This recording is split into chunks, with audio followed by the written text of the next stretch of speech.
오늘 본문 자체 읽으면서 여러분들이 이 내용을 다 알겠죠.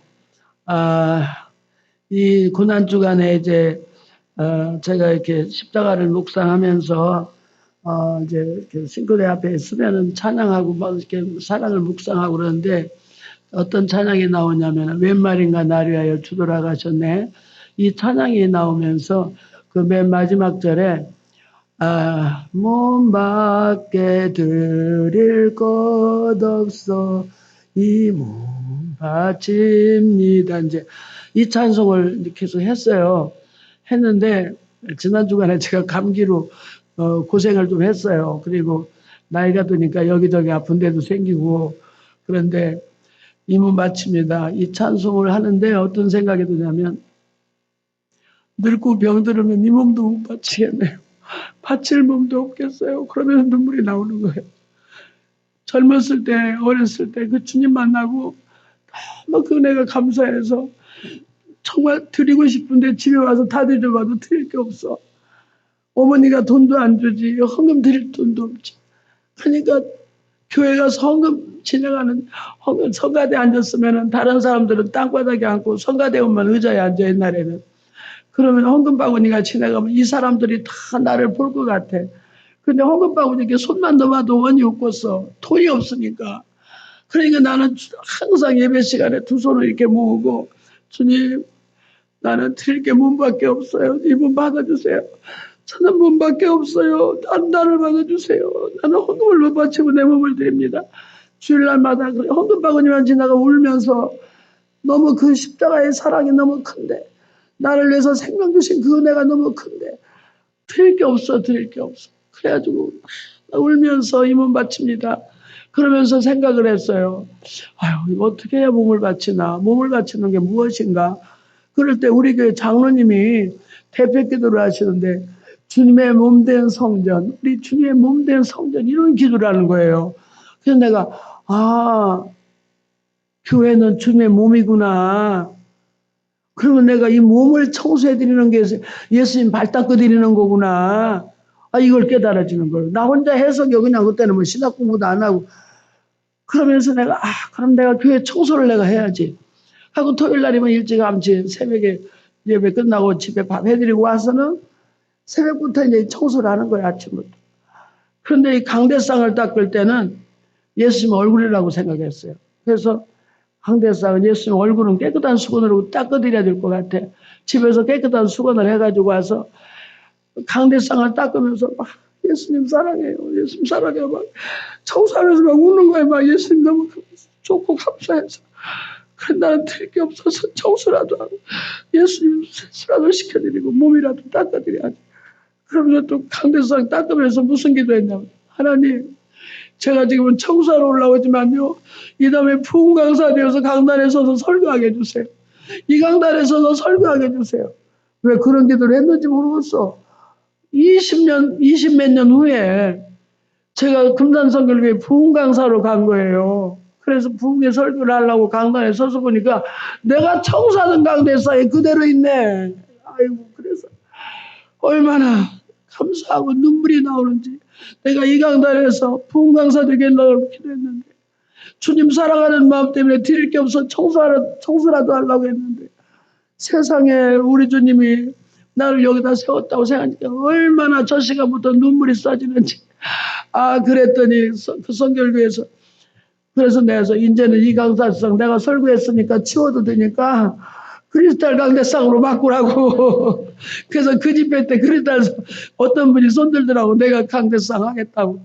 그래가지고 강대상이 바뀌었다니까. 할렐루야. 그래서 나는 드릴 게 없어서 청소는 내가 할 수 있다. 그래서 진짜 구석구석 화장실 구석까지 정말 주님 사랑하는 마음을 했어요. 그래서 내가 이 구석을 어떤 때는 좀 이렇게 이런 데는 좀 안 치우가 되겠지 하는데도 예수님 발가락 사이라고 내가 안 닦아드리면 예수님이 얼마나 끄급하실까. 그 생각이 나는 거예요. 그리고 어느 구석 하나도 소홀히 할 수가 없이 청소를 했어요. 그렇게 청소를 하는데 드릴 게 없으니까 몸밖에. 그래서 몸밖에 드릴 게 없으니까 몸으로 할 수 있는 일이 주일학교 교사는 몸으로 할 수 있더라고. 또 전도하는 거, 전도. 그때 옛날에 푹 치고 가서 허영호 장로님네 동네가 우리 교회에서 개척한 교회예요. 막 푹 치고 가서 청년 때 교회를 개척할 때 막 그 전도 사람, 전도 팀으로 가서 막 열심히 전도하는 거예요, 막. 그 다음에 새벽기도, 성가대, 주일학교 교사, 청소, 몸으로 다 할 수 있잖아요. 돈 없이 할 수 있는 것만 내가 최선을 다해서 한 거예요. 임원 받아달라고 맨날 기도했는데 하나님께서 참 임원 바쳤더니 임원을 쓰시는 거예요. 할렐루야. 이 나이에 부흥 강사가 뭐여? 누가 부흥 강사 다녀? 근데 이번 주도 또 오라고 그래서 가고 계속 부흥에 하나님께서 쓰시는 거예요. 그러면서 하는 내 마음속에 몸밖에 드릴 것 없어. 이 몸 바치. 늙고 병들으면 이 몸도 못 바치겠네. 하나님, 나 늙고 병들어서 이 몸 바치지 못하면 어떡해요. 내가 주님 앞에 드리는 삶이 행복하고 감사해서 여기까지 왔는데 얼마나 눈물이 나오지 마. 그래서 제가 성령 그 말씀을 이렇게 묵상하는데 그날 그 우리 대표교대던 장로님이 주님의 몸된 성전 그렇게 할 때 제가 어떤 성경 구절을 읽고 가냐면 이 성경을 읽고 가서 오늘 본문 말씀을 그래서 그 머리털로 예수님 발을 눈물로 발을 적시고 머리털로 예수님 발을 닦아드렸다. 그리고 옥합을 깨뜨려서 예수님 발에 부었다. 이 성경을 읽을 때 내가 이 여자는 주님을 얼마나 지극히 사랑하면 이렇게 옥합을 깨뜨리고 눈물로 발을 씻겨드리고 이렇게 주님을 사랑할 수 있을까. 나도 이 예수님을 좀 이렇게 좀 사랑해봤으면 좋겠다. 그때 이 성경을 읽고 은혜를 받고 교회를 갔는데 우리 장로님이 주님의 몸된 성전 이 설교를 하시는 거예요. 자, 기도를. 그래서 제가 그때 이제 은혜 받고 그 다음부터 이제 평생을 주님을 위해 살기로 결단을 하고 주님을 사랑하니까요. 공동묘지도 안 무서워. 그리고 그렇게 우리 어머니 아버지가 핍박을 해도 그 핍박이 무섭질 않아요. 그냥 하나님 앞에 일편단심 드렸기 때문에 그 하나님을 향한 사랑은 그 누구도 말릴 수 없어. 로마서 8장 마지막 절에 환난이나 기근이나 칼이나 그 어느 것도 우리를 그리스도의 사랑에서 끊을 자가 없다고 했는데 어떤 환경이 나를 위협할지라도 주님 사랑하는 마음을 빼앗길 수가 없는 거예요. 여러분 부부간에 사랑하면서 살아봤지만 부부간의 사랑은요 남은 아무도 개입을 할 수가 없어요. 자기 부부끼리만 아는 사랑이야. 내가 주님을 얼마나 사랑하는가도 아무도 몰라. 하나님과 여러분과 사이기 때문에 얼마나 여러분이 많이 주님을 사랑하는가 이것도 아무도 몰라요. 하나님만 알 줄 믿으시기 바랍니다. 단 한 가지 500데나리온을 탕감받았다고 생각하는 사람은 50데나리온 탕감받은 사람보다 더한 거죠. 그래서 바울 사도는 뭐라 했냐면 나는 죄인 중에 괴수다. 자기가 가장 큰 죄인이라는 거예요. 우리가 하나님과 나와 1대1 관계에서 내가 이 세상에서 가장 큰 죄인이다. 이 느끼는 거, 이 은혜를 받으면 여러분은 가장 큰 은혜를 받은 줄 믿으시기 바랍니다. 그리고 여러분들이 일생 가운데 십자가를 만난 그 기점이 여러분 생애의 완전히 변화의 기점이 될 줄 믿으시기 바랍니다. 십자가를 만나고 나면 그 다음부터 내 인생이 달라지기 시작하는 거예요. 주님이 나 같은 죄인을 용서해 주셨는데 이 여자 보세요. 다 죄인이라고 손가락질했어요. 그런데 그 많은 죄를 졌기 때문에 내가 예수님 사랑합니다. 나 같은 죄인도 예수님 사랑할 수 있게 해서 감사합니다. 뒤로 살짝 와서 그것도 얼굴도 못 들고 발에다 본 거예요. 발에다 옥합을 깨뜨리고 그냥 사랑해서 눈물이 절절절절. 나 같은 죄인이 우리 예수님 발을 만질 수 있다니. 나 같은 죄인이 우리 예수님을 이렇게 만날 수 있다니. 십자가 지기 전이니까 그 예수님 살아계실 때 그 예수님 발을 닦아드리면서 감격의 눈물을 흘린 거잖아요. 그래서 저는 오늘 몇 가지 인물을 성경에서 이렇게 생각을 해봤어요. 성전 미문에 앉아서 안진뱅이 된 사람 40년 동안 맨날 구걸했잖아요. 한 푼 줍쇼, 한 푼 줍쇼. 그래서 내가 우리 신자들한테는 얘기를 했지만 구걸하는 신앙이요. 우리가 평생에 하나님을 사랑할 줄도 모르고 예수님이 어떤 분인 줄을 모르고 그냥 구걸하면 주시는 분인 줄 알고 교회 나와서 아이고 우리 아들 좀 고쳐주시오. 우리 아들 대학 잘 가게 해주시오. 하나님 우리 남편 좀 회사에서 진급하게 해주시고 우리 집이나 존집 좀 하나 주시오. 맨날 그것만 해. 그거 이것도 주시고 저것도 주시고 주시라고. 그래서 평생 그걸만 한다. 아니 내가 저 뉴욕에 집회 갔더니 내가 이 설교하고 났더니 어떤 집사람이 나를 붙잡고 통곡을 하고 오는 거예요. 그래서 아니 왜 그래요? 그랬더니 나는 19년 동안 그걸만 했어요. 19년 동안 나는 거지였어요. 막 울어 막. 아, 왜 그러셔? 그랬더니 아들이 간질이 있어가지고 그 아들 고쳐달라고 누가 예수 믿으면 아들 고친다고 해서 아들 고친다고 19년을 교회를 다녀서 이 사람은 십자가도 몰라 예수님 만난 것도 없어. 그냥 우리 아들 고쳐달라는 기도만 하는 거예요. 그래 19년 동안 아들이 고쳐집니까? 그래서 내가 그랬어요. 그 아들 좀 한번 데리고 오라고 이 집회 때. 그랬더니 우리 애기가 정상이 아니라 데려올 수가 있을지 모르겠어요. 그래. 보니까 간질하니까 밖에 나가면 쓰러질까봐 집에다 놓고 큰 테레비 갖다 놓고 맨날 이거 먹으면서 테레비만 보고 애가 몸이 막 이렇게 됐어. 숨도 일가고 쉬고 있어요. 데려왔는데. 그랬는데 그날 내가 십자가 설교를 했고 그 아이에게도 상처 치고 설교를 하고 했더니 이 아이가 또 은혜를 받았더라고요. 그래갖고 그렇게 울어 아이가. 그러더니 집에 가서 그랬대요. 내가 너를 미워했던 걸 용서해라. 네가 어떻게 내 집에 태어나서 내가 너 때문에 일생을 이렇게 하고 산다. 막 울면서 아들한테 회개했대. 너 미워했던 걸 용서해달라고. 엄마 죄 때문에 네가 고생한다. 내가 내 죄다 막 울면서 그랬더니 자기도 엄마 나를 왜 이렇게 낳았냐고 원망했대. 하고 둘이 끌어안고 울고 나서 이 아들이 다 변화된 거예요. 이래서 내가 두 번째 부흥회 갔을 때 아이고 전우사님 우리 아들이 이렇게 변화돼가지고 이렇게 됐습니다. 날씬해가지고 왔어요. 그러더니 그 아들이 세 번째 내가 또 저 뉴저지 집회 갔더니 또 찾아왔어. 신학교를 가기로 결단했다고. 병이 고침받은 거예요. 그리고 나서 얘가 신학 공부를 하게 됐다고 제가 네 번째를 만났는데 어쨌든 우리 아들 신학교 갔다고 그 소리 들었거든요. 여러분 윈니카시라고 하는 심리학자가 우리는 전부 태어날 때부터 상처를 안고 태어난대요. 상처받지 않은 사람 하나도 없대. 엄마에게서 탯줄 잘릴 때부터 우리는 서로 엄마랑 분리되는 순간부터 상처를 입는데요.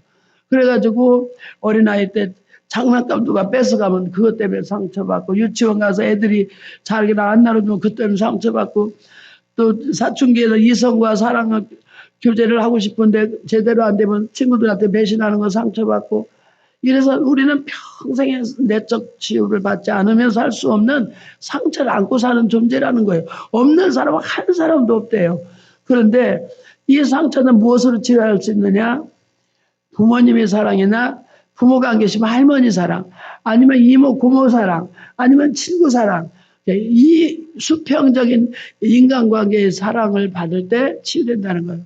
그러나 이건 어느 정도만 치우지 가장 근본적인 치유는 하나님의 사랑이 그 마음속에 들어올 때 완전히 치유할 수 있다 이런 거죠. 할렐루야. 그래서 우리 자녀들을 내가 아무리 교육을 잘 시키고 내가 아무리 온갖 방법을 다해서 아이들 가르치려고 해도 하나님의 십자가의 사랑을 이 아이 가슴 속에 부어주지 않으면 근본적인 치료가 안 되는 거예요. 내 자녀라고 생각하지 말고 우리 자녀들을 어떻게 이 아이들이 십자가를 만날 수 있나, 어떻게 하나님의 사랑을 느낄 수 있는가, 하나님의 사랑이 그 안에 들어와야 치료될 줄 믿으시기 바랍니다. 그래서 제가 이제 구걸하는 사람을 묵상하게 됐고요. 두 번째는 탕자의 큰아들, 우리 김정일 목사님 설교하셨지만 이 아들은 아버지랑 함께 있었던 것이 그게 진정한 사랑인 줄 몰라. 늘 부담스러워. 아버지가 같이 있으니까 너무 간섭을 하는 것 같고 아버지가 자기를 다 보고 있잖아요. 그러니까 그 아버지가 부담스러운 거야. 사랑을 하는 게 아니라 부담스러운 거예요. 그리고 동생이 왔을 때 그 동생을 사랑하는 마음으로 잔치를 벌려준 걸 보고 화가 왜 난 줄 아세요? 아버지의 사랑을 가슴에 느끼지 못했기 때문에 대신 동생을 사랑하는 것 때문에 질투가 난 거예요. 아버지는 나를 저렇게 한 번도 안 사랑해주고 동생만 저렇게 사랑하는가. 이것이 우리 큰아들을 신자들이에요. 큰아들 신자들은 율법적으로 완전해요. 주일 잘 지켜요. 11조 잘해요. 새벽기도 잘 나와요. 다 잘해요. 그런데 하나님을 사랑하는 마음이 가슴속에 뜨겁질 않아. 나는 그냥 같이 사니까, 나는 예수 안에 사니까 하나님이 나 잘 봐주시겠지. 죄송합니다. 우리가 큰아들 같이 의무적인 신앙 함께 있는 게 부담스러운 거. 요즘 그 며느리들이 시어머니랑 절대 같이 안 살잖아요. 어쨌든 요즘 며느리들은요, 시금치를 안 먹는 정도가 아니라 시편을 안 읽는데요. 시자가 싫어서. 그 정도로 시자가 싫은 거예요. 근데 우리 며느리는 그냥 그 부담스러운 시어머니, 시아버지를 그냥 같이 사니 우리 강성기 사모가 스트레스를 안 받겠어. 나도 27년을 같이 살았어. 어머니 아버지가 어디 외출을 가시면 내가 그렇게 마음이 편하더라고. 한 번은 그냥 우리 저 고모네 집 가서 일주일 계시다 오는데 생전 어디 안 가. 우리 집이 좋다고 우리 집 와서 하러 그냥.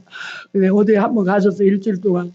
그랬는데 우리 목사님은 나랑 밥을 먹을 때 막 서로 떠먹이 주더라고 막. 어머니 아버지 있을 때 저렇게 못했어. 그런데 또 둘이서 TV 보면서 둘이 손을 딱 잡고 봐. 어머니 아버지 있을 때는 어림도 없어.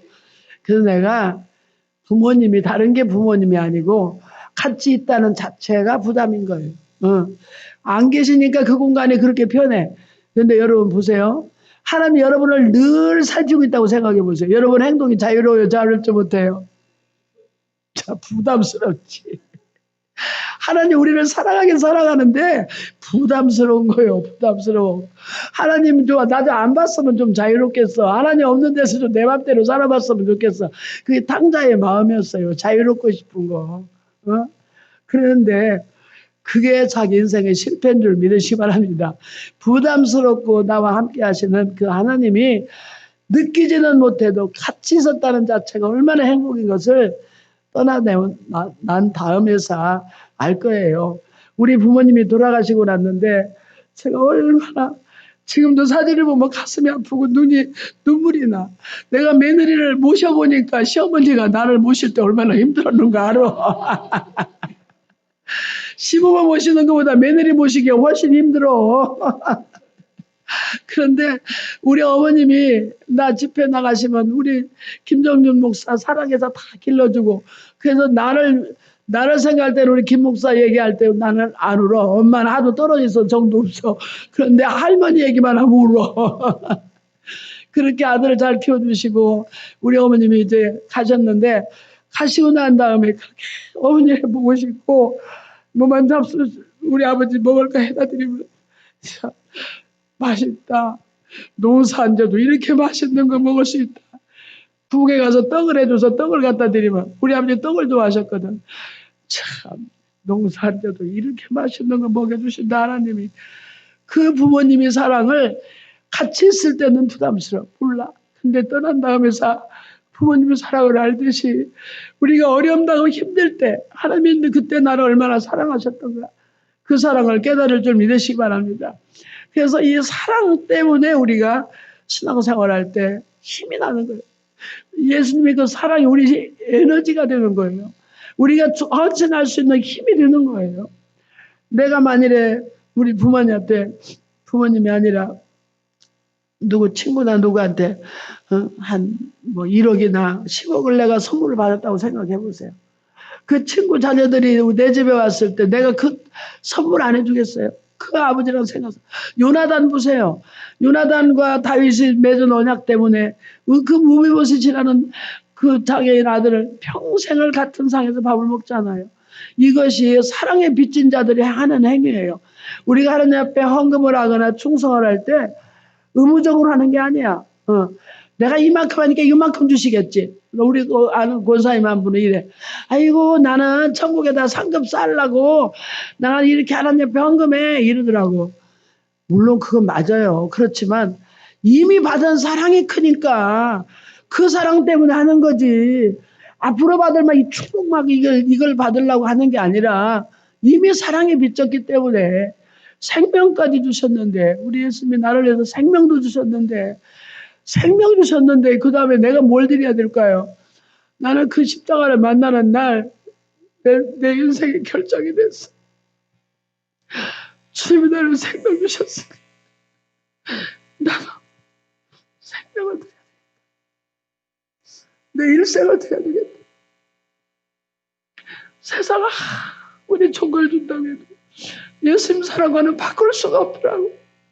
그래서 드려도 부족하고, 일생을 드려도 부족하고, 남편도 드리고 자식도 드리고 있는 거 다 드려도 그 사랑은 갚을 길이 없더라고요. 근데 이제 내가 나이가 먹어서 아픈 데가 생기니까 그런 마음이 들어요. 몸밖에 드릴 거 없이 이 몸 드린다고 했는데 몸이 병들면 내가 뭘 드릴까? 내가 몸이 아프면 어떻게 주님께 드릴까? 돈으로는 계산할 수 없는 그 사랑을 무엇을 드릴까? 그게 막 보면서 요즘 그렇게 내가 눈물이 나고 주님의 사랑만 생각하면 한 영혼이라도 더 구원해야 되는데 한 사람이라도 이 복음을 더 전해야 되는데 내가 이렇게 머물고 있어서 어떡하나. 가슴이 막 불이 타고 애가 탑니다. 너무 시간이 많이 갔나?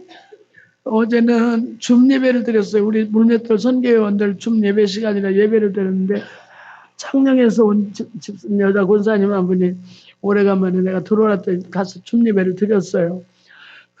저는 이제 줌 예배 다 끝나고 이제 다들 헤어졌는데 바로 전화가 왔어요.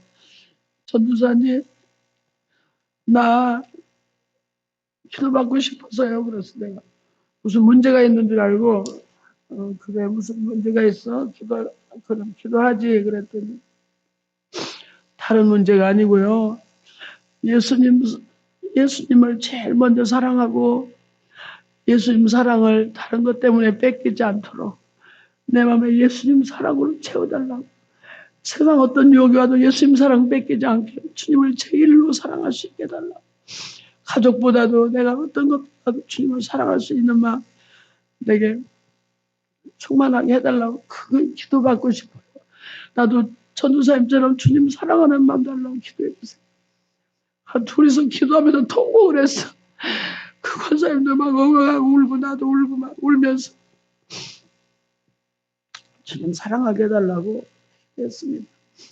오늘 여러분 의무적으로 구걸하는 사람, 구걸 그다음에 평생 구걸만 하는 사람, 성도들 가운데 구걸만 하는 성도, 의무적으로라도 정말 주님 사랑하는 마음 때문에 의무를 지키기 위해서 성실하게 사는 사람들. 마지막으로 나는 죄인이지만 받은 사랑에 너무 감사해서 평생을 주님을 위해 헌신하겠습니다 하고 헌신된 사람들. 이 세 가지 사람들 중에 여러분 스스로가 여러분 모습을 보시고 오늘 주님 나를 위해서 십자가에서 생명 주셨으니 감사합니다. 어떤 때는요, 그 사랑이 먹먹하게 느껴지지 않을 때도 있어요.